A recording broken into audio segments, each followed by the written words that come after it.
امام بخاری نے نا فیصلہ کیا کہ نیشاپور میں جا کے مدرسہ بناتا ہوں۔ امام مسلم آپ کے شاگرد ہیں جنہوں نے مسلم شریف لکھی ہے، فرماتے ہیں جب نیشاپور امام بخاری آئے تو اتنا بڑا استقبال ہوا کہ میں نے اتنا بڑا استقبال دیکھا نہیں کبھی۔ امام بخاری نے وہاں مدرسہ بنایا، ہزاروں طالب علم آنے لگے، لیکن ایک منہ دیکھ دیکھ کے بندہ تھک بھی تو جاتا ہے نا۔ شروع میں بڑے ذوق سے لوگ آتے ہیں، پھر انہیں کمزوریاں نظر آنی شروع ہو جاتی ہیں۔ بچے سالن نہیں کھاتے، 4 دن ایک ہی روز کھانا پڑے تھے، پھر آہستہ آہستہ فرنٹ پہ بیٹھنے والے اینڈ پہ بیٹھنے لگ جاتے ہیں، ماحول بدل جاتا ہے۔ امام بخاری کے خلاف سازشیں ہونے لگی۔ میں کسی عام آدمی کی بات نہیں کر رہا، پھر کہتا ہوں اس بندے کی بات کر رہا ہوں جنہوں نے قرآن پاک کے بعد وہ کتاب لکھی جسے امت نے سب سے صحیح کتاب بیان کیا۔ امام بخاری کے خلاف لوگ اتنے ہوئے، بادشاہ کو جا کے شکایتیں لگائیں، اور بادشاہ نے کہا آج کے بعد کوئی بخاری کے مدرسے میں درس میں حدیث پڑھنے نہ جائے۔ امام مسلم کہتے ہیں اتنا بڑا استقبال بھی میں نے دیکھا، اتنا بڑا استقبال میں نے کبھی نہیں دیکھا، اور وہ حال بھی میں نے دیکھا کہ امام بخاری پڑھانے والے تھے اور میں اکیلا پڑھنے والا تھا۔ ساری عمر ہی آٹا گد ہے، لکھاں کیتے نہیں پیڑے، اب وقت آیا ہی تے محمد بخشا کوئی نہیں ہو بیٹھا نیڑے۔ کدھر گئے عشق کے دعوے، کدھر گئے وفا کے جذبے، کدھر گئے وہ غلامی کی باتیں، کہاں گئے وہ لوگ جنہوں نے کہا تھا کہ ساتھ جئیں گے ساتھ مریں گے، تا دم آخری وفا کریں گے۔ چلے جاتے ہیں لوگ، معیار بدل جاتا ہے، سوچ بدل جاتی ہے، کہانیاں بنا لیتے ہیں، ذہن بنا لیتے ہیں۔ امام بخاری نے نیشاپور چھوڑ کر ارادہ کیا کہ میں بخارا چلا جاؤں، اپنے شہر۔ سنو یہ درد کی داستان ہے لوگوں، سنو اس بندے کی بات کر رہا ہوں جس کا نام جپتی ہے دنیا۔ امام بخاری بخارا ہے، پھر بڑا استقبال ہوا، پھر بہت بڑا مدرسہ بن گیا۔ یہ وہ بندہ ہے جن کے بارے میں نبی پاک علیہ السلام فرماتے ہیں اسے میرا سلام کہنا۔ یہ وہ شخص ہے کہ شیخ ابو زید کہتے ہیں میں نے خواب دیکھی تو حضور نے فرمایا مجھے کب تک شافعی کی کتابیں پڑھتے رہو گے، میری کتاب کیوں نہیں پڑھتے؟ یا رسول اللہ صلی اللہ علیہ وسلم میں صدقے جاؤں، قربان جاؤں، میں لفظوں پہ بھارو جاؤں، سونے آپ کی کتاب کون سی ہے؟ فرمایا بخاری شریف پڑھا کرو، وہ میری کتاب ہے۔ جن کی لکھی کتاب کو میرے محبوب کہے میری کتاب ہے۔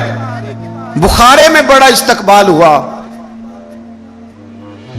لیکن پھر بخارے کے سربراہ نے کہا، سردار نے کہا، خالد بن زہلی جو امیر تھا بخارے کا، امام بخاری کا تو خیال تھا میں اپنے شہر آ گیا ہوں، اس نے کہا جی میرے بچے کو گھر آ کے پڑھایا کریں۔ آپ فرمانے لگے یہ نبی پاک کی حدیثیں میں نے رسوا نہیں کر سکتا، جہاں سارے لوگ بیٹھتے ہیں تیرا بچہ بھی وہاں بیٹھے۔ لوگوں کو پتہ ہی نہیں لوگ کس طرح کی سازشیں کرتے ہیں۔ اس نے کہا جی ٹھیک ہے میں اپنا بچہ بھیج دوں گا، پر جس وقت میرا بچہ کلاس میں ہو اور کوئی بھی نہ ہو، اکیلا ہو میرا بچہ۔ امام بخاری فرمانے لگے اگر کوئی اور آ کے کہے کہ میں نے بھی حضور کی حدیث سنی ہے تو میں کیسے منع کروں؟ ساروں کے بیچ بیٹھ کے پڑھے، یہ حضور کے دین کا فیض ہے، یہ بڑا وسیع ہے، جو آئے گا ملے گا۔ اس نے آپ کے خلاف فتوے لینے شروع کر دیے۔ ہاں جانے کب مار دے کوئی مجھے کافر کر کے، شہر کا شہر مسلمان بنا بیٹھا ہے۔ فتوے لینے شروع کر دیے، امام بخاری کے خلاف سازش ہوئی، حکم ہوا کہ بخاری تو بخارا چھوڑ جا، یعنی اپنے وطن سے نکل جا۔ اپنے وطن میں بے وطن ہو گئے امام بخاری۔ نیشاپور والوں نے نکالا تو بخارا ہے، اس نے حکم دیا تو امام بخاری بخارا سے نکلے، آنکھوں میں آنسو ہیں، لے سجنا اساں توڑ نہیں بائی، اساں جان دیتی رات تیرے، ارادہ کیا سمرقند جا کے ڈیرا لگاتا ہوں۔ حضور کی حدیثیں تو پڑھنی سننی ہے نا یارو۔ بڑی تکلیف میں آ جاتے ہیں کئی دفعہ دیندار لوگ، بڑی اپنے بھی کئی دفعہ اپنے بھی شکایت کر دیتے ہیں، اپنے بھی پیچھے ہونے لگتے ہیں۔ آپ یقین کریں کئی دفعہ دل کرتا ہے یار سارے باتیں کرتے تیری نہیں بنتی تھی، تو نہ کرتا۔ ایک عالم کہا کرتے تھے ایک دفعہ کہ کسی ماں کے بیٹے نے ماں کو تانا دے دیا تو ماں رو پڑی اور کہنے لگی پتر درانیاں کہنیاں تے بندا سی، ننانا کہنیاں تے بندا سی، تو تے میرا اپنا سے۔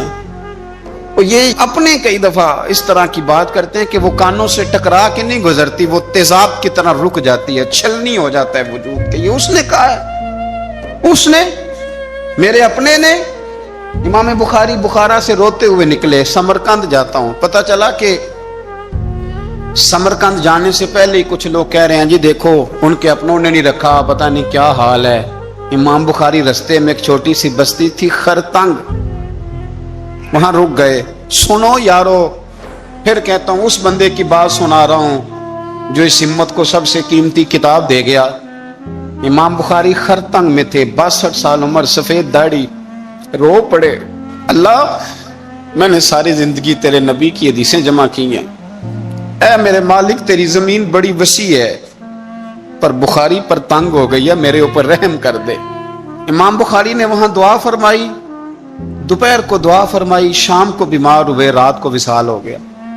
لے او سجنا اساں توڑ نہیں پائی، اساں توڑ نہیں پائی تے جان دیتی رات تیرے، مجھے کہہ لینے دیں، مجھے کہہ لینے دیں، مجھے کہہ لینے دیں، بے قدراں کچھ قدر نہ جاتی، او کیتی خوب تسلی ہو، دنیا دار پجاری زردے کتے آندے گل ٹلی ہو، او بک بک روسن اکھیاں تکیو ویکھ حویلی کلی ہو، تے کوچ نصیر اساں جدوں کیتی، کوچ نصیر اساں جدوں کیتی، پھر بہ جانی تھر تھلی ہو، اور میرے مرنے پہ ہر سو شور مچ جائے گا، دیکھو گے کہنے الوداع سرکار خود تشریف لائیں گے۔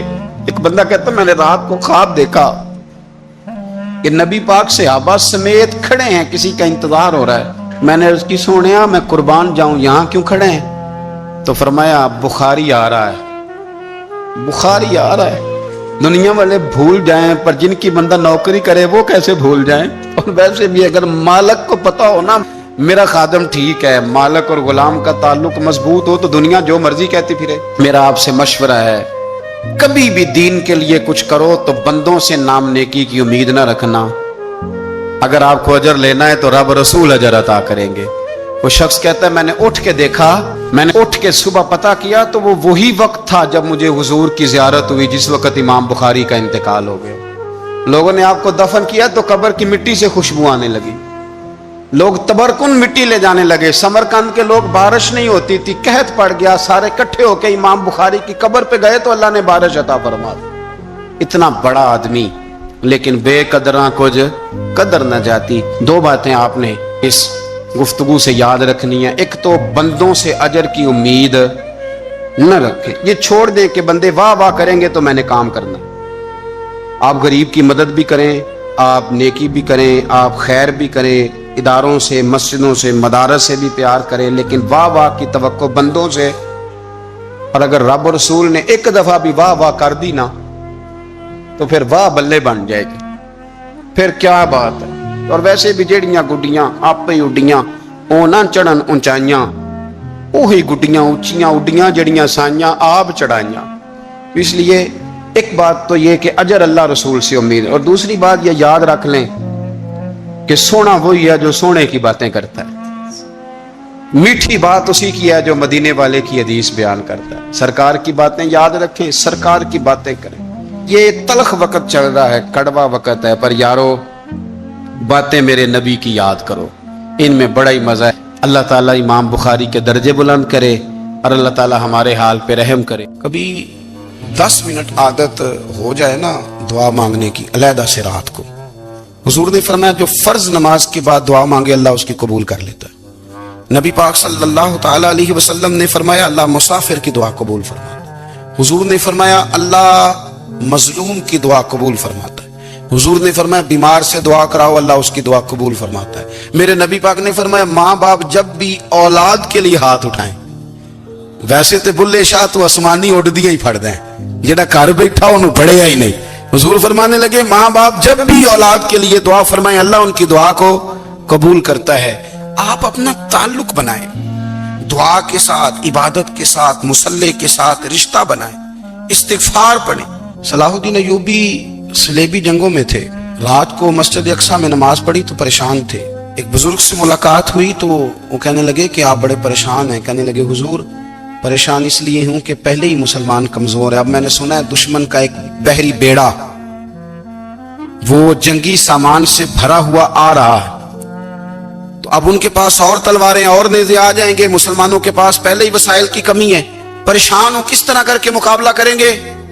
یہ بات کہتے ہی صلاح الدین ایوبی نے بزرگوں سے کہا حضور آپ بھی دعا کرنا، دعا کی بڑی طاقت ہے۔ میرے نبی پاک نے فرمایا دعا مومن کا ہتھیار ہے، دعا مومن کا حضور نے فرمایا تقدیر کو سوائے دعا کے کوئی چیز نہیں بدل سکتی۔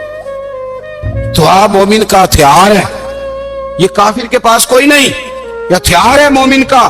اللہ کرے آپ کو سمجھ آیا، پھر سنیں، کئی بار کہہ چکا ہوں یہ ہتھیار ہے۔ کافر کے مقابلے میں جو تیرے پاس سب سے بڑا ہتھیار ہے وہ دعا ہے۔ دعائیں کرانی چھوڑ دی، کرنی چھوڑ دی، لینی چھوڑ دی۔ حضرت سیدنا انس بن مالک رضی اللہ تعالیٰ عنہ فرمایا کرتے تھے میں نے وہ رنگ دیکھا ہے جب حضور دعا مانگتے تھے اور حضور کی مقدس آنکھوں میں آنسو بھی ساتھ ہی بہا کرتے تھے، میں نے وہ انداز دیکھا۔ تو صلاح الدین ایوبی بزرگ سے کہنے لگے آپ بھی دعا کیجیے، اور خود رونے لگے اور سر سجدے میں رکھ کے رونے لگے، اور عشاء سے لے کر فجر تک روئے، خوب روئے۔ صبح وہ بزرگ آئے تو صلاح الدین ایوبی کا خوبصورت اور ہنستا ہوا چہرہ دیکھا، کہنے لگے آپ بڑے خوش ہیں، رات تو میں نے بڑے روتے ہوئے دیکھا تھا۔ تو کہنے لگے حضور وہ جو بحری بیڑا آ رہا تھا نا وہ پانی میں ڈوب گیا ہے، اب وہ نہیں آ رہا، ابھی خبر آئی ہے تو میں بڑا خوش ہوں۔ بزرگ کہنے لگے اٹھ سینے سے لگ اور سن ایک بات، وہ بحری بیڑا پانی میں نہیں ڈوبا، وہ تیرے آنسوؤں میں ڈوب گیا ہے۔ وہ جو تو رات رویا ہے نا رب کریم کی بارگاہ میں تو وہ ڈوب گیا ہے۔ بھائی اپنا مصلے کا، عبادت کا، وظائف کا، اللہ اللہ کا سلسلہ اس کو مضبوط کرے، اپنی دعاؤں کے تعلق کو مضبوط کرے۔ دعائیں بڑے انقلاب برپا کر دیتی ہیں۔ ہم تھوڑے تھوڑے نا جب سے خشک ہوئے ہیں نا، خشک، اور میری تو جماعت ہی صوفیاء کی جماعت تھی، ہم تو داتا علی اجمیری کی جماعت سے، ہم تو خواجہ اجمیری کی جماعت سے، ہم تو شیخ احمد فاروق سرہندی کی جماعت سے، ہم تو صوفیاء کی جماعت۔ ہماری جماعت نے بھی وہ تعلق جو ہمارے بزرگوں نے بنایا تھا۔ بزرگ اللہ کے قریب کیسے جاتا ہے؟ ہمارے یہاں نا بہت سارے لوگ کہتے ہیں جی نظر ہو گئی تو کام ہو گیا۔ بھائی جو بخاری مسلم میں طریقہ ہے نا اللہ کا قرب پانے کا وہ تو نفل ہے۔ نبی کریم علیہ الصلوۃ والسلام نے فرمایا بندہ نفلوں کے ذریعے رب کے قریب جاتا ہے، اور اتنا قریب جاتا ہے کہ پھر اللہ اس کی زبان بن جاتا ہے، اللہ اس کی آنکھیں بن جاتا ہے، کان بن جاتا ہے، ہاتھ اور پیر بن جاتا ہے۔ تو یہ تو عبادت ہے، یہ تو اللہ کی بارگاہ کی حاضری ہے جو آپ کو اللہ کے قریب کرے گی۔ تو نماز کو اہمیت دے کے ادا کریں، نمازیں موبائل بند کر کے ادا کریں۔ لیکن نا کچھ لوگ کہتے ہیں مجھے ٹائم نہیں ملتا نماز کا، تو میں کہتا ہوں یہ آپ نے بڑی جرت کی بات کی ہے۔ مجھے کو میرا پیر بھائی کہہ دینا میرے پاس ٹائم نہیں ہے آپ کو ملنے کا، تو میں کہتا ہوں آج کے بعد آنا ہی نہ۔ تو کیا سمجھتا ہے تو بہت بڑا آدمی ہے، تیرے پاس ٹائم نہیں ہے اور ہمیں ملنے کا ٹائم موج کا؟ آپ نے اللہ رسول کو کہہ دیا ٹائم نہیں۔ اور عجیب فلسفہ ہے نا، کہا جائے نماز پڑھنے آؤ تو کہتے ہیں کپڑے ٹھیک نہیں، اور کہا جائے کہ آؤ ذرا دعوت پہ چلے تو کہتے ہیں ایک منٹ ٹھہر میں کپڑے بدل کے آیا۔ نماز کے لیے کہا تو کہتا ٹھیک نہیں، دعوت کے لیے کہا تو کہتا میں ذرا تیاری کر لوں، یوں جانا مناسب نہیں۔ یہ معاملہ ٹھیک نہیں۔ رب تو فرماتا ہے کہ جب تو مسجد میں آ تو زینت اختیار کر کے آ، خوب ذوق سے دعا مانگے، خوب شوق سے نماز پڑھیں، خوب استغفار کا مزاج بنائیں۔ آپ لوگوں کے بیچ رہ کے سکھ حاصل کرنا چاہتے ہیں، لیکن آپ کو پتہ ہے کئی مہینے غار حرا میں رہنا بھی مدینے والے محبوب کا طریقہ ہے۔ ہر سال اعتکاف بیٹھنا الگ سے، یہ بھی حضور کا طریقہ ہے۔ مسجد نبوی کے اندر دروازہ کھلتا تھا نبی کریم کا، پر گھر کے اندر نفل پڑھے نبی پاک، اور حضور فرماتے ہیں کچھ نفل نماز گھر میں بھی پڑھا کرو، گھر کو قبرستان نہ بناؤ۔ ہمارا گھر اللہ کے ذکر سے آباد ہوگا۔ ہمارے ہاں انسان چونکہ انسانوں سے مل کے زندگی گزارتا ہے، اور اللہ تعالیٰ نے انسانوں کو درجوں کے تعلق سے فضیلت بھی عطا فرمائی ہے۔ کسی کو بیٹا بنایا ہے تو کسی کو باپ بنایا ہے، کسی کو چھوٹا بھائی بنایا ہے تو کسی کو بڑا بھائی بنایا ہے۔ اللہ تبارک و تعالیٰ نے درجوں کے تعلق سے فضیلت دی، استاد بنا دیے، بزرگ بنا دیے، عالم بنا دیے، اللہ نے فضیلت دی۔ ایک فضیلت وہ ہے جو اللہ نے دی، اور کچھ خیال لوگوں کا اپنا ہے کہ مجھے فضیلت ملنی چاہیے، میرا اعزاز ہونا چاہیے۔ اس میں پھر یہ ہوتا ہے کہ ایک تو انسان اس ارادے کی بنیاد پر کمزور ہو جاتا ہے، ایسی حرکات بھی کر جاتا ہے جس پر اس کا دل اور اس کا ضمیر اسے ملامت کرتا ہے، لیکن اسے شہرت چاہیے ہوتی ہے، وہ بھاگتا پھرتا ہے۔ کئی دفعہ یوں بھی ہوتا ہے کہ مقصود چونکہ شہرت ہوتی ہے، مقصود چونکہ دنیا داری ہوتی ہے، تو پھر دوسروں کو تکلیف دیتا ہے، وہ زبردستی عزت مانگنا، لوگوں کو تکلیف میں مبتلا کرنا، اور خیال کرنا، مطلب دو قسم کے داماد ہوتے ہیں، ایک داماد وہ ہوتا ہے جس کے بارے میں پتہ ہوتا ہے کہ پھڈا بہت زیادہ ڈالتا ہے، چائے بھی لیٹ ملے تو شور کرتا ہے. تب وہ سسر جو ہے وہ اپنے بچوں کو اگر کسی موقع پر اس صاحب نے آنا ہو تو بٹھا کر کے پہلے کہہ دیتے ہیں کہ مہربانی کرنا اس شریر کا ذرا خیال رکھنا، 2 دن گزر جائیں بیاہ کے یا کسی اور تقریب کے تو ذرا سکون رہے گا، اس کا خیال رکھنا. دوسرا جو ہے وہ نفیس آدمی ہے، اس کو کوئی پریشانی نہیں، اس کو پتہ ہے کہ روٹی گھر بھی ملتی ہے، یا میں مہمان آیا ہوں تو اب اس کے رشتہ دار وہ کہہ رہے ہوتے ہیں کہ اس کی خیر ہے، یہ تکلیف نہیں دیتا. اب یہ جو صاحب ہیں یہ کہتے ہیں جناب میں نے ہر چیز کھینچ کے رکھی ہوئی ہے، میں جاتا ہوں تو سب کچھ سیدھا ہو جاتا ہے. وہ بھائی آپ کے شر سے بچ رہے ہیں لوگ، آپ جو اذیت دیتے ہیں اس سے بچ رہے ہیں، آپ کو عزت نہیں دے رہے. عزت تو وہ دوسرے کو مل رہی ہے جس کے بارے میں کہا جا رہا ہے کہ یہ اچھا آدمی ہے، یہ تکلیف نہیں دے رہا. تو ہم نے عزت کے حصول کے لیے، شہرت کے حصول کے لیے، اپنا آپ دکھانے کے لیے اپنے آپ کو کمزور کرنا شروع کر دیا. بہت ساری جگہوں پر یوں محسوس ہوتا ہے کہ یہ آدمی شاید منت کرے گا اور شاید یہ ہاتھ باندھے گا کہ مہربانی کرو میرا بھی نام لے لو کسی طریقے سے، اور بڑے بڑے لوگوں کو یہ بیماری لگ جاتی. اللہ تعالیٰ نے مالی طور پر، علمی طور پر قوت بخشی ہوئی ہے، اعزاز دیا ہے، لیکن وہ اس خوف کا شکار ہیں کہ میری عزت نہیں ہے، کچھ 4 بندے میرا نام لے لیتے نا. ایک حدیث پاک ہے، اس کو یاد رکھیں. نبی کریم علیہ وآلہ وسلم نے ارشاد فرمایا کہ جو بندہ دنیا میں شہرت کا لباس پہنے گا اللہ تعالیٰ اسے ذلت کا لباس پہنا دے گا. یہ بخاری مسلم کی حدیث. کیا مطلب ہے اس کا؟ کہ وہ جس رستے پہ چل رہا ہے نا کہ میں یہ کام بھی کروں تاکہ میرا نام ہو جائے، یہ کام بھی کروں میرا نام ہو جائے، فلانا بھی کروں تو میرا نام ہو جائے، چونکہ مقصود نام ہے، اس نے لباس پہن لیا ہے شہرت کا، ارادہ کر لیا ہے شہرت کا. مانا یہ کہ اس نے اپنے اوپر طاری کر لی ہے، جس طرح لباس پورے وجود پہ ڈھانپ لیتا ہے اس طرح اس نے شہرت ہی شہرت اپنے اوپر طاری کر لی ہے، تو پھر رب اسے رسوا کر دے گا. دیکھیں میں آج جو بات خاص کر کے عرض کرنا چاہ رہا ہوں، میں یہ سمجھتا ہوں کہ اس میں زیادہ دینداروں کو ضرورت ہوتی ہے بچنے کی. ایک بندہ اس نے حج کیا ہی نہیں تو اس نے حفاظت کیا کرنی، لیکن جس نے حج کیا ہے اس نے اپنے حج کی حفاظت بھی کرنی. ایک صاحب یہ ہیں کہ جنہوں نے دین کا نام لیا ہی نہیں، اور ایک وہ صاحب ہیں جنہوں نے یہ کہا ہے کہ میں باشرہ ہوں، میں امامے والا ہوں، میں داڑھی والا ہوں، میں کرتے والا ہوں، میں فلاں صاحب ہوں. تو آپ بجائے اس کے کہ بغیر داڑھی والے پر طنز کر رہے ہیں، آپ نے اپنے آپ کو محفوظ کرنا ہے، ان چیزوں کی آپ نے حفاظت کرنی.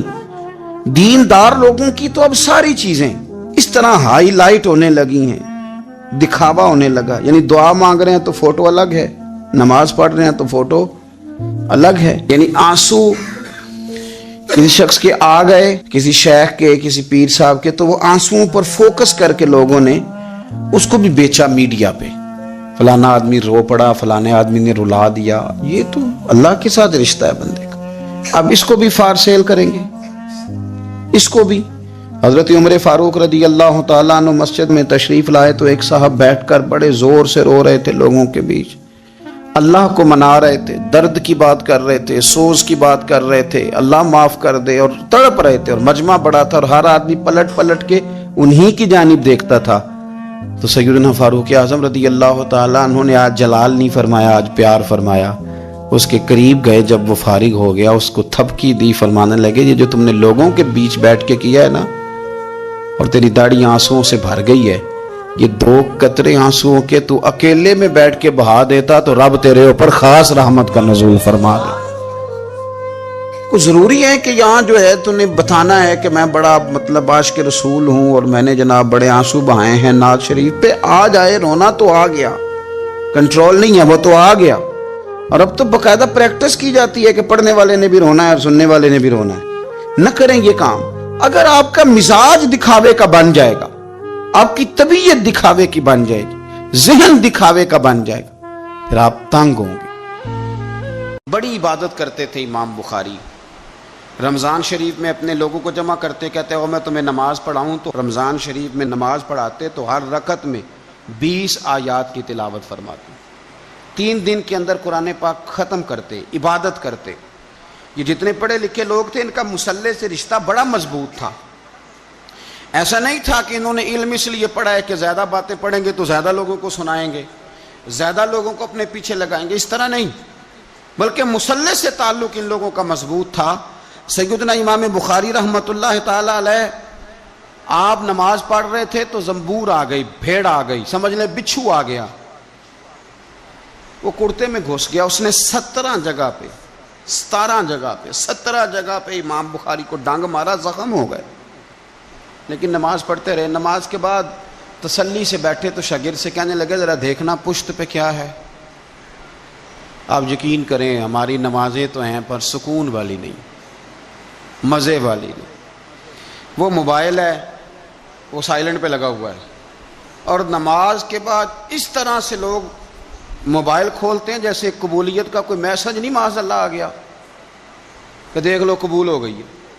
اتنی جلدی ہے، کوئی ٹھہراؤ نہیں، اطمینان قلبی نہیں، قرار حاصل کریں۔ پڑھنی تو ہے، وہ مزہ لے کے کیوں نہ پڑھیں، سکون سے کیوں نہ پڑھیں۔ کہا ذرا دیکھنا میری پشت پہ کیا ہے، تو شاگرد کہتے ہیں جب ہم نے امام بخاری رحمۃ اللہ علیہ کی کمر سے کپڑا اٹھایا 17 جگہ پہ زخم بنے ہوئے تھے، تو عرض کی حضور جب اس نے ڈانگ مارا تھا تو آپ، یہ تو بڑا سخت زخم ہے، آپ نے توجہ نہیں کی۔ فرمایا یار میں نے ایک سورت شروع کر لی تھی نماز میں تو دل نہیں کرتا تھا سورت چھوڑوں، میں نے پوری کر کے رکوع کیا ہے۔ تو امام بخاری کی دلچسپی، پھر سیرت اور کردار، آپ لاکھوں حدیثیں جانیں اور آپ کہیں مجھے بڑا کچھ آتا ہے لیکن آپ کا عمل صفر ہو، نہ اخلاق ہو، نہ سخاوت ہو، نہ دیانت ہو، تو اس کا ذائقہ کیا رہا؟ یہ تو پھر طوطے کی طرح، طوطے کو بھی لفظ یاد کرا دیے جائیں تو وہ بھی یاد کر لیتا ہے۔ امام بخاری رحمۃ اللہ تعالی علیہ، آپ کو اللہ نے کردار عطا فرمایا تھا، سیرت۔ آپ فرمایا کرتے تھے ایک گناہ میں نے نہیں کیا اور مجھے امید ہے اللہ سے جب میں ملاقات کروں گا تو رب اس کے بارے میں مجھ سے سوال بھی نہیں کرے گا۔ جناب وہ کون سا؟ فرمانے لگے میں نے رب کریم کے کسی بندے کی کبھی غیبت نہیں کی، اس کی پشت کے پیچھے بیٹھ کر کبھی اس کی چغلی۔ یہ بڑا میلا کچیلا کام ہے، میلا کچیلا، آپ یقین کریں۔ اور اس طرح بندے تھوڑی دیر کے لیے آپ کے حمایتی بن جاتے ہیں لیکن مختصر ٹائم کے لیے، یہ میرے تجربے سے آپ کو بتا رہا ہوں۔ آپ کسی بندے کے خلاف تھوڑی دیر کے لیے بیٹھ جائیں، اور بہت سارے لوگوں کو نا یہ بڑا کام آتا ہے، یہ کام وہ کرتے ہیں انہیں کام آتا ہے، ان کو پتہ ہوتا ہے کہ کس کے خلاف میں بات کروں گا تو یہ بندہ راضی ہوگا، اس کا کون مخالف ہے۔ وہ تھوڑی بات چھیڑی، اس نے بھی چھیڑی، پھر جرانہ لگ گیا۔ جو آپ کے ساتھ بیٹھ کر کسی کے خلاف باتیں کرتا ہے وہ سب سے پہلے آپ کے خلاف شروع کرے گا، وہ آپ کو استعمال کرے گا، ٹیشو پیپر سے زیادہ آپ کچھ نہیں ہیں اس کے لیے۔ کبھی بھی اس طرح کا رویہ نہ بنائیں، مثبت رہیں، آپ کا فائدہ ہوگا۔ اور غیبت چونکہ مردہ بھائی کا گوشت کھانا ہے تو آپ کے اندر یا آپ کے ذہن کو بڑا خراب کرتی ہے، بے سکون کرتی ہے۔ آپ اللہ تعالیٰ اپنے بندوں سے بڑا جلد راضی ہو جاتا ہے، وہ اپنے بندوں کو بہت زیادہ مشقت میں نہیں ڈالتا، وہ اپنے بندوں سے اپنی نعمتوں کا بدلہ نہیں چاہتا، بہت سخت مشقت والی عبادتیں نعمتوں کے بدلے نہیں چاہتا، وہ بڑی جلدی رحم فرماتا ہے۔ ماں پیار کرتی ہے اپنے بچے سے لیکن وہ ناراض بھی ہو جاتی ہے بعض چیزوں پہ، بعض معاملات اس کا دل بھی دکھاتے ہیں، بعض جگہ وہ رو کے یہ بھی کہتی ہے کہ تو نے میری محبت کا کوئی نتیجہ نہیں مجھے دیا، میری ساری کمائی تو نے ضائع کر دی۔ والد بہت ساری جگہوں پہ ناراض ہوتا ہے، شکوہ کرتا ہے، کہتا ہے میری بیماریوں کی، پریشانیوں کی، بڑھاپے کی، کمزوریاں کا سبب بیٹے تو ہی بن گیا، یہ ساری تکلیفیں تو ٹھیک ہو جائیں تو میری شاید عمر بھی بڑھ جائے، صحت بھی ٹھیک ہو جائے، میں زیادہ دیر جوان رہ سکوں۔ ناراض ہوتے ہیں ماں باپ، اسی طرح ماں باپ راضی بھی ہو جاتے ہیں، وہ بڑی جلدی راضی ہو جاتے ہیں۔ میں اکثر کہتا ہوں کہ والد کو راضی کرنے میں 5-7 منٹ لگ جاتے ہیں، اماں تو 1.5-2 منٹ میں راضی ہو جاتی ہے، ابا جی کو 5-7 منٹ لگتے ہیں، کئی دفعہ کہنا پڑتا ہے، کوئی دلائل دینے پڑتے ہیں، لیکن والدہ کے لیے تو کچھ بھی نہیں، آپ نیرا جا کے پیروں میں بیٹھ ہی جائیں، کچھ بھی نہ کریں، آپ پورا روئیں، نہ رونے والا منہ ہی بن جائے تو اماں تو نرم ہی نرم ہے، جس وقت جو مرضی آپ کرا لیں ہو گیا۔ اللہ تبارک و تعالی بلا مثال و بلا تشبیہ سمجھانے کے لیے عرض کرتا ہوں، اللہ بھی بعض معاملات میں اپنے بندوں سے ناراض ہو جاتا ہے، وہ کہتا ہے میں تکبر کرنے والوں کو پسند نہیں کرتا، وہ کہتا ہے فسادی پسند نہیں ہیں، وہ فرماتا ہے کہ راہوں میں کجی کرنے والے پسند نہیں ہیں، وہ فرماتا ہے کہ بدعہدیاں کرو گے تو میں صبح قیامت تم سے سوالات کروں گا۔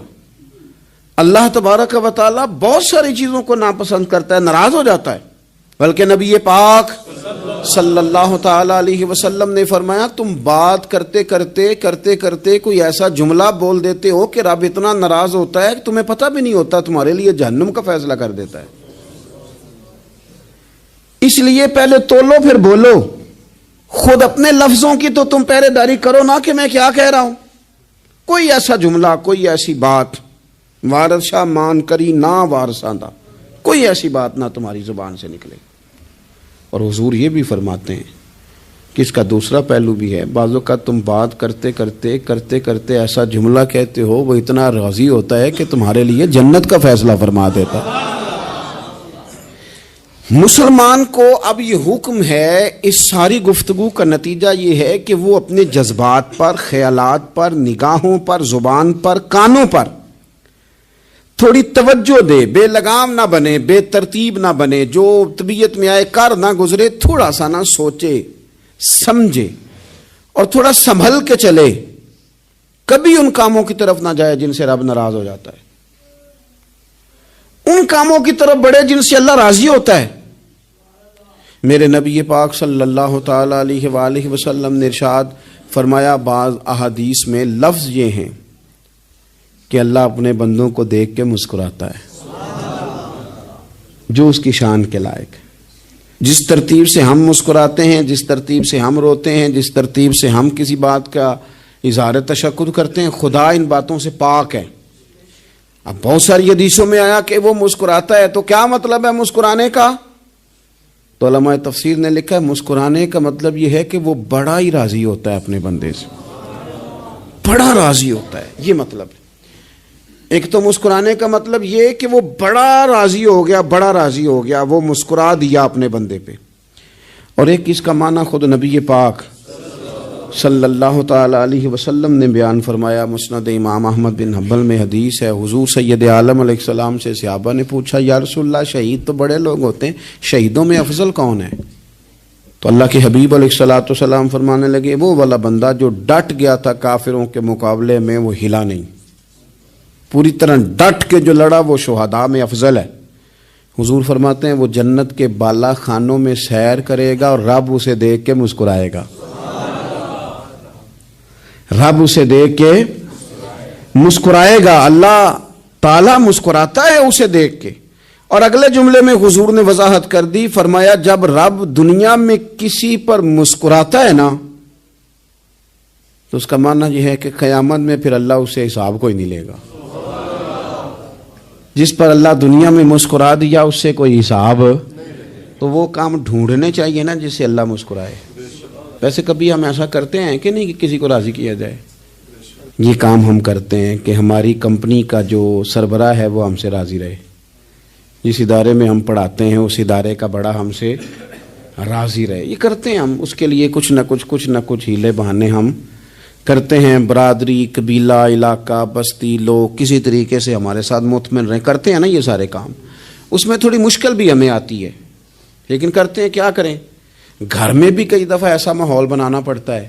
چلیں ایک اور میٹھی مثال دیتے ہیں، زیادہ سمجھ میں آئے گی۔ چھوٹا بچہ خوش رہے، آپ اس کے لیے محنت نہیں کرتے، وہ چھوٹا ہے، اس کو خوش کرنا فرض ہے ابا پہ، لیکن وہ کہتا ہے کہ میں نے موٹر سائیکل لینا ہے، چھوٹا ہے چلا ہی نہیں پائے گا، تو ابا پھر اسے راضی کرتا ہے، کہتا ہے بیٹے چھوٹا سائیکل لے لے، چل میں تجھے اڑانے والا جہاز لے دیتا ہوں۔ مقصود کیا ہے کہ اس کو ناراض نہیں کرنا، یہ روئے نہ، اس کا دل نہ ٹوٹے۔ ہو یارو سنو نا میں کیا کہہ رہا ہوں، اگر چھوٹے بچے کے لیے وہ چیزیں ڈھونڈتے ہو، میرے ابا جی نا اپنے نواسے کے لیے کھلونا لے کے آئے تو بچہ بڑا ہی کھیلا، تو ابا جی کہنے لگے لو پیسے پورے ہو گئے میرے، بچے کو پسند بڑا ہے نا، پیسے پورے کر چھڑے نے، دیکھو نا جی کتنا اس کو راضی ہوا ہے۔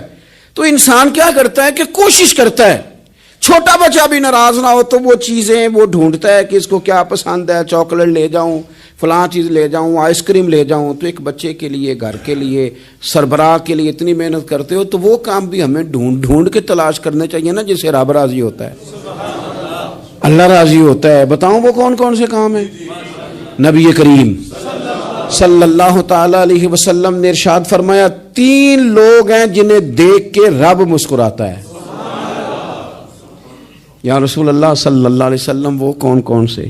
تو محبوب فرمانے لگے ایک وہ بندہ ساری مخلوق سوئی ہے، آدھی رات ہے، رات کا پچھلا پہر ہے، اس نے اٹھ کے وضو کر لیا، مصلی پہ کھڑا ہو گیا خدا کی یاد میں. فرمایا اسے دیکھ کے رب مسکراتا ہے جو اس کی شان کے لائق ہے. مسکراتا ہے اللہ. یہ تو سونے کا ٹائم تھا، یہ تو گہری نیند آنے کا وقت تھا، رات کا پچھلا پہر. رات پوے تے بے درداں نو نیند پیاری آوے تے درد منداں نو یاد سجن دی ستیاں وی آن جگاوے. اور ساون کی کالی راتوں میں جب بوندا باندی ہوتی ہے، وہ راتوں کو اٹھ اٹھ روتے ہیں جب خلقت ساری سوتی ہے. اللہ مسکراتا ہے.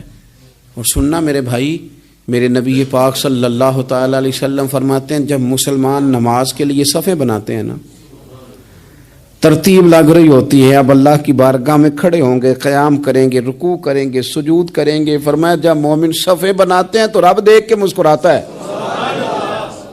مسکراتا ہے. کمال ہو گئے عروج بندگی کا جب بندے کو دیکھ کے رب مسکرائے. خدا بندے سے خود پوچھے بتا تیری رضا کیا ہے، مسکراتا ہے. اور میرے نبی پاک علیہ السلام فرماتے ہیں جب مجاہد جہاد کے لیے صفیں سیدھی کرتے ہیں.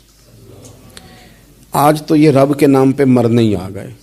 یہ صفوں میں کھڑے ہوں گے، ترتیب سے لڑیں گے، ترتیب سے گلا کاٹیں گے کافروں کا یا شہادت لیں گے. فرمایا جب جہاد کے لوگ صفیں بناتے ہیں تو رب انہیں دیکھ کے مسکراتا ہے. کتنے نصیبوں والا وہ بندہ ہے جسے دیکھ کے مسکرا دیا. او یار کبھی تیرا بیٹا تیرے سامنے مسکرائے نا چھوٹا تو تیرا دل باغ باغ ہو جاتا ہے. تیری ماں بیمار کسی ایک دن صحیح طرح ہنس پڑے تو طبیعت خوش ہو جاتی. مجھے بتاؤ نا جس کا رب بھی اسے دیکھ کے ہنس پڑے جو اس کی شان کے لائق ہے، کیا اس بندے کے نصیبیں ہیں، کیا اس کے مقدر ہیں. آپ اس مقام پر اپنے آپ کو لائیں. اب دیکھیں نا یہ حدیث آپ نے سن لی. اب ہم نے نا اس طرح صفحے نہیں بنانے جس طرح ساری دنیا. اب ذرا صفحے بھی شوق سے بنائیں گے.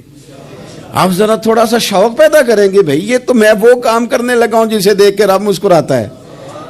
نبی پاک صلی اللہ علیہ وسلم نے فرمایا جب کو بندہ توبہ کرتا ہے نا، ہم توبہ کا رٹا لگاتے ہیں، یا اللہ میری توبہ یا اللہ. اور توبہ کا تو مطلب یہ ہے کہ پچھلے گناہوں سے پکی توبہ، آج کے بعد یہ غلطی نہ کرنے کا پکا وعدہ. تو نے ساری شب برات رو کے گزاری ہے، بتا سویرے جھوٹ جوڑنے کا ارادہ ہے تیرا؟ آج کے بعد رشوت تو نہیں نہ لے گا، ملاوٹ تو نہیں نہ کرے گا، یہ توبہ ہے. اور اگر سارے کام اسی طرح کرنے تو پھر یہ توبہ کا رٹا ہے، تو جتنا مرضی لگاؤ. حضرت علی بن ربیعہ رضی اللہ تعالیٰ عنہ فرماتے ہیں میں مولا علی کے ساتھ تھا، مقام حرہ کی طرف جا رہے تھے. حضرت علی نے ہاتھ اٹھا کے دعا مانگی ہماری تعلیم کے لیے، ورنہ حضرت علی ہم صحابہ کو محفوظ عن الخطا تو مانتے ہیں نا. ہاتھ اٹھا کے کہا اے اللہ ہمارے گناہ بخش دے، تیرے علاوہ کوئی معاف کرنے والا نہیں. اور پھر حضرت علی آسمان کی طرف دیکھا اور دیکھ کے نا حضرت علی بن ربیعہ کو تو مسکرائے. حضرت علی بن ربیعہ کہنے لگے حضور مسکرائے کیوں ہو؟ فرمانے لگے ایک دن میں حضور کے ساتھ اسی طرح آیا تھا، اسی طرح حضور نے دعا فرمائی تھی ہماری تعلیم کے لیے، اور پھر حضور مجھے دیکھ کے مسکرائے تھے اور فرمایا جب کوئی بندہ رب کی بارگاہ میں اس طرح استغفار کرتا ہے تو رب مسکراتا ہے اور مسکرا کے فرماتا دیکھ لو میرے بندوں کو پتا ہے کہ میرے علاوہ معاف کرنے والا کوئی نہیں. انہیں پتا ہے، تم اس کی بارگاہ میں رجوع تو لاؤ، آؤ تو صحیح دو آنسو لے کر. اقبال کہتے ہیں کہ موتی سمجھ کے شان کریمی نے چن لیا، قطرے دو گرے میرے ار کے انفال کے. 2 میں نے آنسو بہائے تھے تو اس کے کرم نے تو موتی سمجھ کے چن لیے. سنو نا حضور اس استغفار کو اللہ کو یار رات کو توبہ کر کے سونا چاہیے. ہمیں کچھ غلطیاں ہم کرنا نہیں چاہتے پر ہم سے ہو جاتی ہیں، کچھ دل ہم توڑنا نہیں چاہتے پر وہ ٹوٹ جاتے ہیں، ہماری مجبوری ہوتی ہے ٹوٹ جاتے ہیں. رات کو اس کی بارگاہ میں ہاتھ باندھ کے کشکول طلب دراز کر کے خوب استغفار پڑھنا چاہیے کہ مالک بندے ہیں نا کیا کریں. نفس کا ساتھ ہے، دنیا کا ساتھ ہے، خواہشات نفسانیہ، مالک معاف کر دے. درد سے توبہ. رسم نہ ہو، کہانی نہ ہو، لفظ نہ ہو، جملے نہ ہو. اور جناب ایسے لوگوں کے بیچ بڑے ہاتھ باندھ کے اور بڑا کوئی ضرورت نہیں. آپ اکیلے اپنی چارپائی پہ بستر کے اندر منہ دے کے بھی درد سے کہیں گے نا معاف کر دے تو وہ تو مہربانی بڑا ہے. میرے نبی پاک صلی اللہ علیہ وسلم مثال دیتے ہیں، فرمایا ایک آدمی صحرا میں جا رہا، صحابہ سے حضور خطاب کر رہے ہیں. فرمایا ایک آدمی صحرا میں جا رہا تھا، اس نے اپنی اونٹنی پہ کھانا پانی پیسے ہر چیز رکھی ہوئی تھی. صحرا تھا بہت بڑا، درمیان صحرا کے گیا تو تھوڑا سا سستانے کے لیے، آرام کرنے کے لیے اونٹنی سے نیچے اترا. اب اس نے اونٹنی کی لگام، اونٹنی کی نکیل اپنے سرہانے کے نیچے رکھی، ہاتھ کے ساتھ پکڑی اور سو گیا.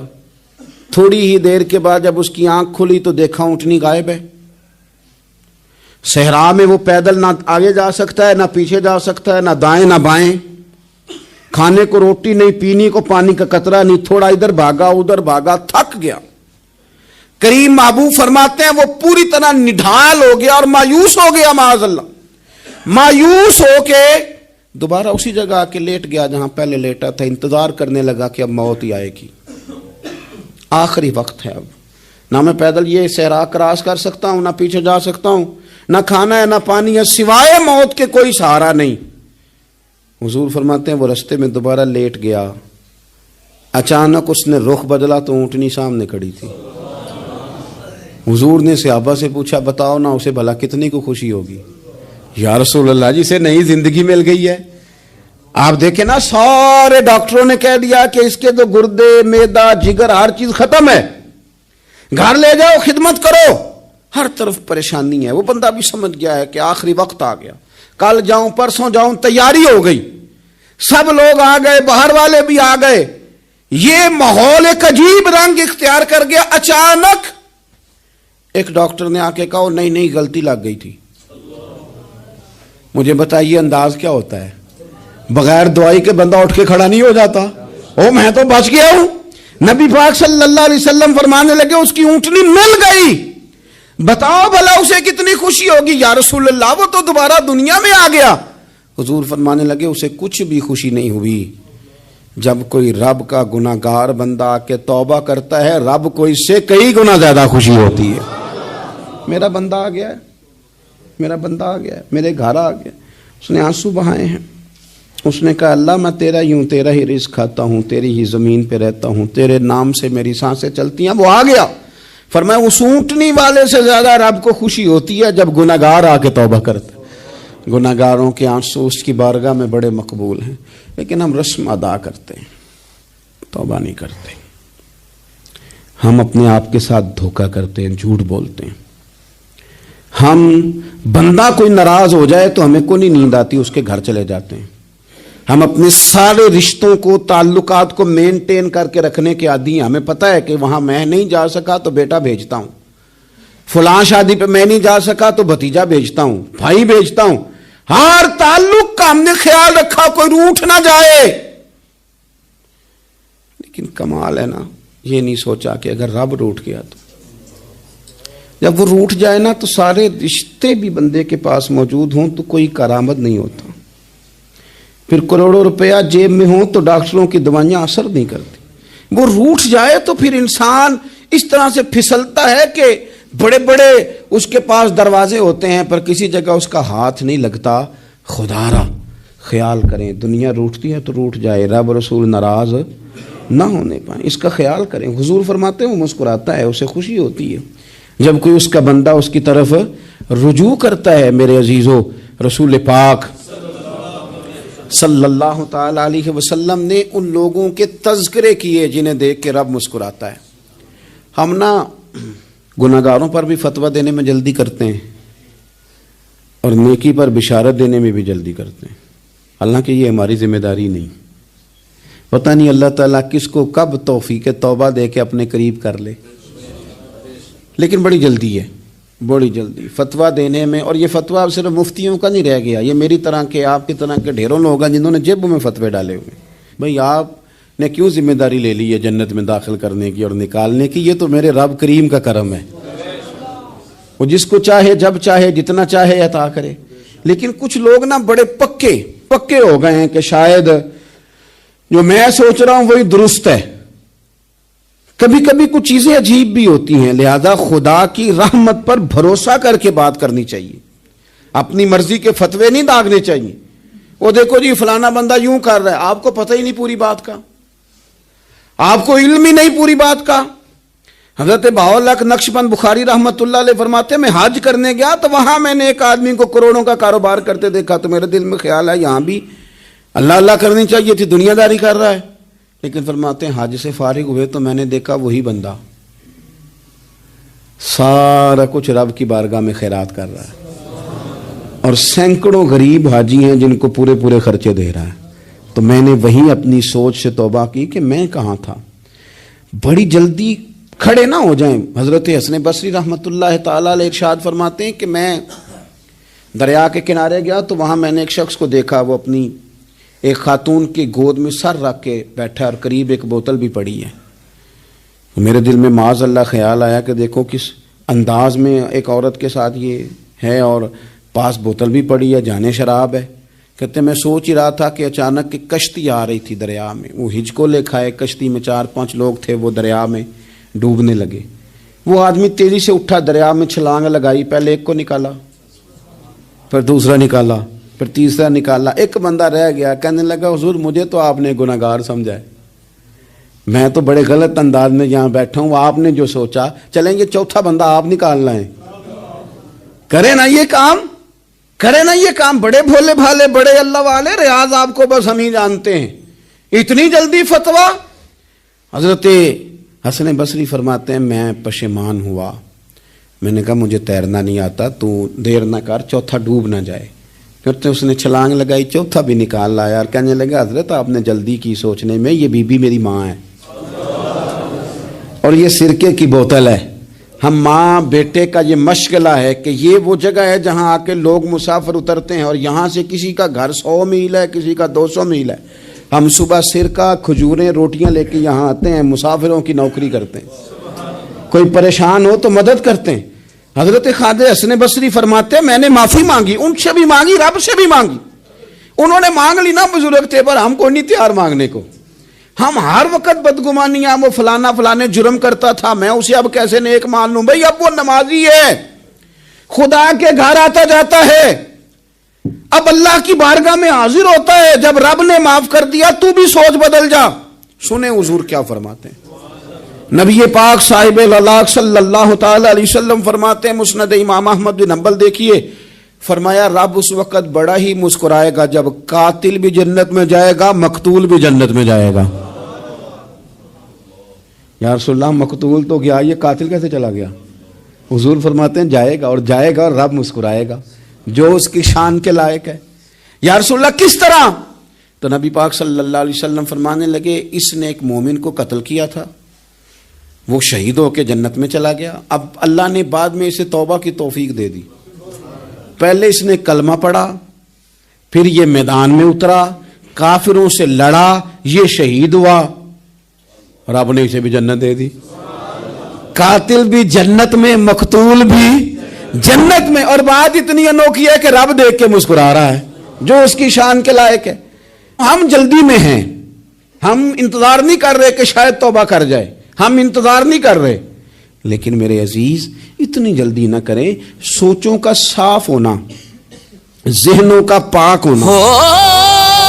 بے ادبی جے ماں کیتی تیرے کچھ نہیں رہنا پلے، رب نے جنت رکھ چھڑی ماں دے پیراں تھلے. تے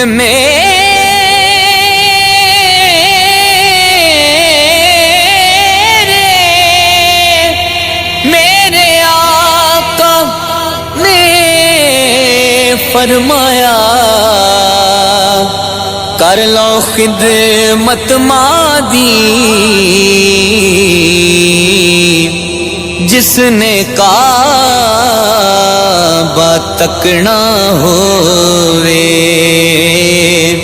او تک لوے صورت ماں دی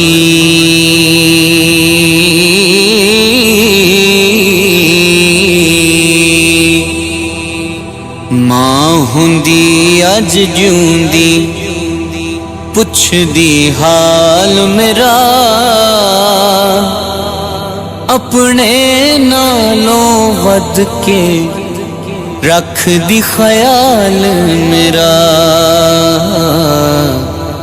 ماں ہوندی اج جیوندی پچھ دی حال میرا ہو لوکو ماں ہوندی اج جیوندی پچھ دی حال میرا اپنے نالوں ود کے رکھ دی خیال میرا ماں دے پیراں نوں چم کے سینے ٹھنڈ پاوندا ہے ماں. اور لوگوں کے بارے میں گمان کا اچھا ہونا. آپ کسی نفسیات کے ڈاکٹر کے پاس چلے جائیں, اسے کہیں ٹینشن بڑی ہے.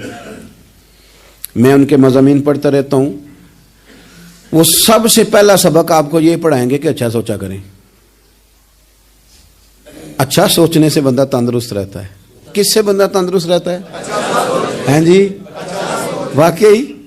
یعنی اس والے پڑوسی کے بارے میں بھی اچھا سوچنا ہے گھر میں, اس والے کے بارے میں بھی, چھوٹے بھائی کے بارے میں بھی اچھا سوچنا ہے, اور بڑے کے بارے میں بھی اچھا ہی سوچنا ہے.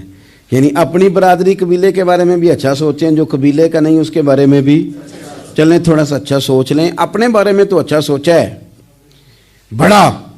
میں کہتا ہوں کہ ہم اپنی غلطیوں سمیت اپنے آپ سے بڑا پیار کرتے ہیں, اور دوسرے کی ایک غلطی نظر آ جائے تو ہمیں گھین آنے لگ جاتی ہے. آپ جلدی نہ کریں, مالک نے موقع دیا ہے بندوں کو. نہ وہ کسی کا رزق چھین رہا ہے, نہ سانسیں چھین رہا ہے, وہ اپنی زمین پہ چلنے بھی دے رہا ہے, رہنے بھی دے رہا ہے. تو جب اس نے موقع دیا ہے آپ بھی تھوڑا موقع دیں. اللہ بڑا کریم ہے, دروازے کھولے گا, اس کے بندے اس کی بارگاہ تک پہنچیں گے. بدگمانیاں اور پھر بدگمانیوں کا عروج, اور اس لیول تک جا کے بات کر دینا کا جہاں سے خوف آئے کہ یار یہ بات نہیں کرنی چاہیے تھی. رسول کائنات سرور دو عالم صلی اللہ تعالی علیہ وسلم فرماتے ہیں کہ اللہ مسکراتا ہے. دیکھو ہمارے ہاں نا ایک اور بھی مسئلہ بن گیا ہے. میں نے کچھ لوگوں کو نا پکا, میرے پیارے ہیں, محبت ہے مجھے, تو میں چونکہ آپ میری کلاس ہیں, میں مشاہداتی اور تجرباتی باتیں بھی کر لیتا ہوں, اسی کی روشنی میں کئی دفعہ گفتگو بھی تیار کرتا ہوں. کچھ لوگوں نے نا پکا ذہن بنا لیا یہ کہنے کا کہ ہاتھ بڑا تنگ ہے. پکا آپ جس وقت پوچھ لیں ان کا ہاتھ اور بڑا ہی زیادہ تنگ ہے. آپ یقین کریں, بہن کا جو خامند ہے وہ کہہ رہا ہے جا حصہ لے کے آ, تیرے بھائیوں کی کمائی تو نہیں, تیرے ابا کی ہے, لے کے آ. وہ بیچاری اس کی منتیں کر رہی ہے, کہتی ہے اگر جاؤں گی نا تو وہ کہیں گے حصہ لے جا, آج کے بعد ہمارے گھر نہ آنا, میرا دروازہ نہ بند کرو, مہربانی کرو. اور بھائی سے بات کرتی ہے تو کہتا ہے ہاتھ ہی بڑا تنگ ہے, جب ٹھیک ہوگا تو دے دوں گا. نہ کریں یہ ظلم. ہمارے اپنے تڑپتے رہتے ہیں اور ہماری دولتیں اندر پڑی رہتی ہیں. ہمارے اپنے چھوٹی چھوٹی ضروریات کے لیے پریشان ہوتے ہیں, لیکن ہم بڑے بڑے بہانے ہیں ہمارے پاس. کہتے ہیں یہ نکما ہے, یہ نکھٹو ہے, یہ کام نہیں کرتا, اس میں فلانا ہے, بے فلانا ہے, بلے میں نے نہیں ساتھ چلنا. اظہار جب آپ کے اندر پیدا ہوتا ہے نا, اظہار جب کسی کے لیے آپ حساس ہوتے ہیں تو آپ کو بھی سرور حاصل ہوتا ہے. نہ کریں یہ کام کہ آپ کو اللہ نے وسعت دی ہے اور ہر وقت آپ ہاتھ تانگ ہونے کا رونا رو رہے ہیں. ہر وقت آپ یہ کہہ رہے ہیں میں بڑی آزمائش میں ہوں, جب خدا نے آپ پہ نہیں ڈالی. تو اتنے جھوٹ بولنا صرف اس لیے کہ میرے پیسے بچ جائیں, صرف اس لیے کہانی سنانا کہ حالات میرے بڑے خراب ہیں کہ کوئی بندہ میرے سے کوئی تھوڑا بہت قرض نہ مانگ لے. سنو, نبی پاک صلی اللہ علیہ وسلم کے پاس مہمان آ گیا, بخاری مسلم ہے. حضور نے ازواج مطہرات کے گھروں میں پیغام بھیجا, کچھ چیز ہے ضیافت کے لیے؟ یا رسول اللہ کچھ بھی نہیں, یہ دو جہاں کے شاہ ہیں اور پاس کچھ رکھتے نہیں, دو جہاں کی نعمتیں ہیں ان کے خالی ہاتھ میں. یا رسول اللہ کوئی چیز بھی نہیں. حضور نے صحابہ کے مجمع پہ نظر ڈالی, یا رسول اللہ صلی اللہ علیہ وسلم حکم ہو تو حضور فرمانے لگے تم میں سے کوئی بندہ ہے جو اسے گھر لے جائے روٹی کھلائے؟ ایک صحابی اٹھے فوراً، حضور میں لے کے جاتا ہوں کھانا کھلاتا ہوں. فرماتے ہیں میرے گھر میں صرف بچوں کا کھانا تھا، یہ نہیں کہ فریزر بھرا ہوا ہے نعمتوں سے، صرف بچوں کا کھانا. یہ نہیں کہ کسی کو دیکھ کے اپنی ہنڈیا پہ برتن دے لیا، صرف بچوں کا کھانا. کہتے ہیں گھر گیا، بیوی سے کہا کیا کیفیت ہے؟ کہنے لگی بچوں کی روٹی ہے. میں نے کہا بچے سلا دے، صبح ناشتہ کر لیں گے. تو کہنے لگی آپ کیا کھائیں گے؟ تو میں نے کہا نہ میں کھاؤں گا نہ تو کھائے گی، مہمان جو نبی پاک کا ہے. کہا اچھا اب ذرا تجویز دیکھو میاں بیوی کی سوجھی آپس میں. کہتے ہیں کھانا لگا دینا، کیونکہ ایک آدھ بندے کا کھانا ہے. اپنی غربتوں کا ہر جگہ اظہار کرنا، رونا رونا. یہ دیکھو غربت کیسے چھپائی جا رہی. اس کو کہا نہیں کہ چل تو تھوڑا رحم کھا، تو آیا ہے تو تھوڑا رحم کھا، یہ نہیں کہا. کہا اٹھ کے نا تو کھانا رکھنا اور اٹھ کے نا چراغ ٹھیک کرنے کے بہانے بجھا دینا. ہم دنیا والوں کے سامنے کیوں اپنے دکھ بیان کریں؟ ہم جو کہیں گے رب رسول کی بارگاہ میں کہیں گے. تو نا چراغ ٹھیک کرنے کے بہانے. اہلیہ اٹھی، کھانا دینے کے بعد چراغ ٹھیک کرنے کے بہانے بجھا دیا.